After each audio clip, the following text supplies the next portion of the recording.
Pernahkah Anda dihadapkan pada sebuah keputusan bisnis yang semua datanya mendukung, semua angkanya masuk akal, tapi kata hati Anda mengatakan ada yang salah? Dan sebaliknya, pernahkah Anda memperjuangkan sebuah ide yang sulit dijelaskan secara rasional, tapi Anda yakin seyakin-yakinnya bahwa itu adalah langkah yang tepat seolah ada dorongan dari dalam yang tidak bisa dibantah? Halo semua, berjumpa kembali dengan saya di Pankara Jaya Putra.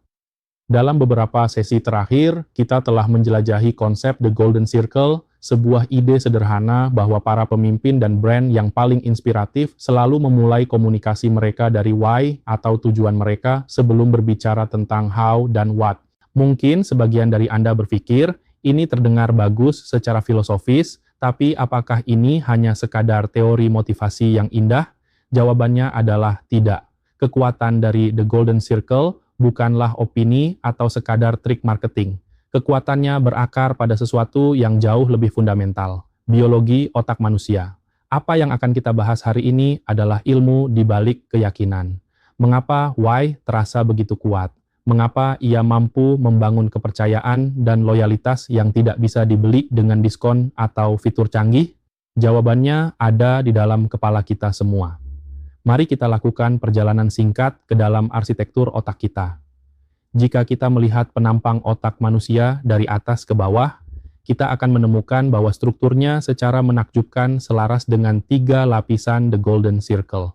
Di bagian terluar, kita memiliki neocortex. Ini adalah bagian otak kita yang paling modern, otak Homo sapiens. Neocortex adalah CEO rasional di kepala kita. Ia bertanggung jawab atas semua pemikiran analitis dan logis. Ia yang memproses angka, fakta, fitur, dan manfaat.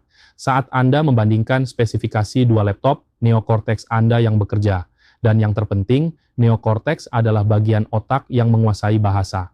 Ia yang membantu kita merangkai kata-kata dan menjelaskan hal-hal yang kompleks.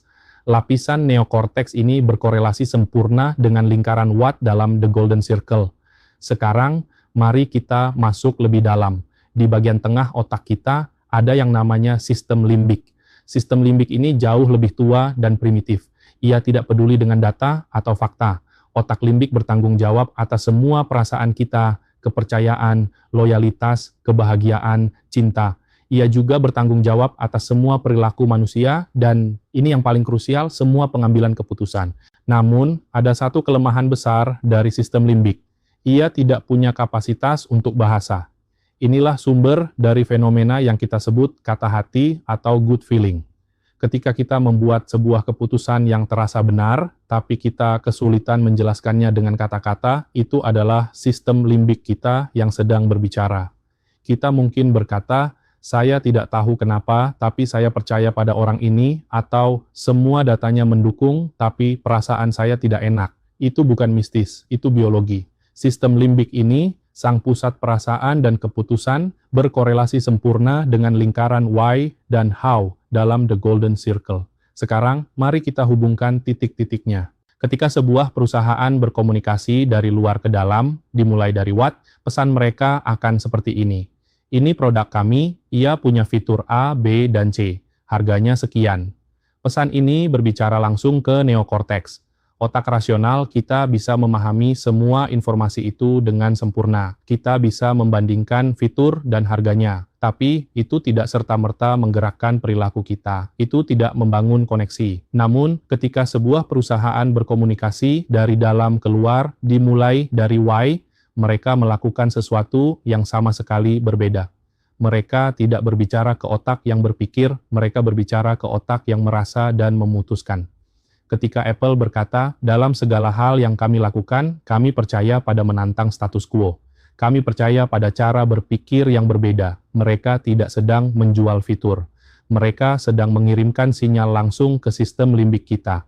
Mereka menyentuh keyakinan dan identitas kita. Setelah koneksi emosional itu terbentuk, barulah mereka menyajikan how. Cara kami menantang status quo adalah dengan membuat produk yang didesain, indah dan mudah digunakan. Dan what? Dan kami kebetulan membuat komputer yang hebat. Pada titik ini, what atau produknya hanya berfungsi sebagai bukti nyata dan rasional dari keyakinan yang sudah kita setujui secara emosional. Keputusan untuk membeli sudah dibuat oleh sistem limbik. Neokorteks kita kemudian sibuk mencari pembenaran rasional. Oh, desainnya memang bagus atau sistem operasinya lebih stabil. Kita merasionalisasi keputusan yang sebenarnya didasari oleh perasaan. Ini menjelaskan mengapa kita bisa begitu loyal pada sebuah brand, bahkan ketika produk kompetitor secara objektif lebih baik atau lebih murah. Loyalitas itu lahir di sistem limbik. Kepercayaan itu lahir di sistem limbik. Dan bagian otak itu tidak bisa dipengaruhi oleh daftar fitur. Ia hanya bisa dipengaruhi oleh kesamaan nilai dan keyakinan. Coba pikirkan tentang ini dalam konteks hubungan personal. Mengapa Anda mencintai pasangan atau sahabat Anda? Jika saya minta Anda menjelaskannya, Anda mungkin akan mulai membuat daftar dia baik, dia pintar, dia lucu. Itu adalah neokorteks Anda yang mencoba merasionalisasi sebuah perasaan. Tapi kita semua tahu daftar itu tidak akan pernah bisa menangkap esensi dari perasaan cinta itu sendiri. Perasaan itu ada di level Y, di sistem limbik. Anda tidak jatuh cinta pada daftar kualitas seseorang. Anda jatuh cinta pada siapa mereka sesungguhnya. Hal yang sama persis berlaku dalam bisnis. Pelanggan tidak akan pernah benar-benar mencintai brand Anda karena daftar fitur Anda. Mereka akan loyal karena mereka merasa terhubung dengan why Anda. Sebagai seorang pemimpin, memahami biologi ini adalah sebuah game changer. Ketika Anda ingin memotivasi tim Anda, apakah Anda hanya memberi mereka target penjualan, what? Atau apakah Anda meluangkan waktu untuk berbagi cerita tentang mengapa pekerjaan mereka penting, mengapa perusahaan ini ada, dan dampak apa yang ingin kita ciptakan bersama? Memberi target akan mengaktifkan neokorteks mereka. Mereka akan bekerja untuk mencapai angka itu. Tapi jika Anda berhasil menyentuh sistem limbik mereka dengan sebuah tujuan yang lebih besar, mereka tidak akan hanya bekerja untuk Anda. Mereka akan bekerja bersama Anda dengan semangat dan loyalitas yang tulus. Dalam proses rekrutmen, saya seringkali lebih mengutamakan kandidat yang klik secara emosional daripada yang CV-nya paling mentereng.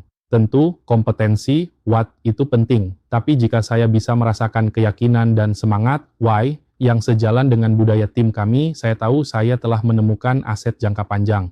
Keputusan ini seringkali sulit dijelaskan dalam metrik rekrutmen standar, tapi ini adalah keputusan yang dibuat oleh sistem limbik dan jarang sekali salah. Ini juga menjelaskan mengapa otentisitas begitu penting. Sistem limbik kita sangat pandai mendeteksi ketidakkonsistenan. Jika sebuah perusahaan mengklaim why mereka adalah peduli pada lingkungan, tapi what yang mereka lakukan adalah memproduksi barang sekali pakai dengan kemasan berlebihan, sistem limbik kita akan merasakan ada yang tidak beres. Kita mungkin tidak bisa menjelaskannya dengan detail, tapi kita akan merasa tidak percaya. Kepercayaan rusak dan loyalitas pun mustahil terbentuk. Jadi apa yang bisa kita ambil dari semua ini? Pertama, sadari bahwa keputusan, baik itu keputusan pembelian oleh pelanggan atau keputusan untuk berkomitmen oleh karyawan, pada dasarnya bersifat emosional. Kita adalah makhluk yang merasa, yang kebetulan bisa berpikir, bukan sebaliknya. Kedua, jika Anda ingin membangun hubungan yang didasari kepercayaan dan loyalitas, berbicaralah langsung ke sistem limbik. Mulailah dengan why. Bagikan keyakinan Anda, tujuan Anda, cerita Anda. Biarkan orang lain merasakan siapa Anda, bukan hanya apa yang Anda lakukan. Ketiga, gunakan what Anda, produk, layanan, tindakan sehari-hari sebagai bukti konsisten dari why Anda. Biarkan neokorteks pelanggan atau tim Anda menemukan semua alasan rasional untuk membenarkan keputusan emosional yang sudah mereka buat untuk percaya pada Anda. Lain kali Anda merasakan kata hati yang kuat dalam sebuah keputusan bisnis, hormatilah itu. Itu bukan sihir, itu adalah sistem limbik Anda, pusat pengambilan keputusan Anda yang canggih, yang sedang memberi Anda data yang tidak bisa diungkapkan oleh spreadsheet manapun.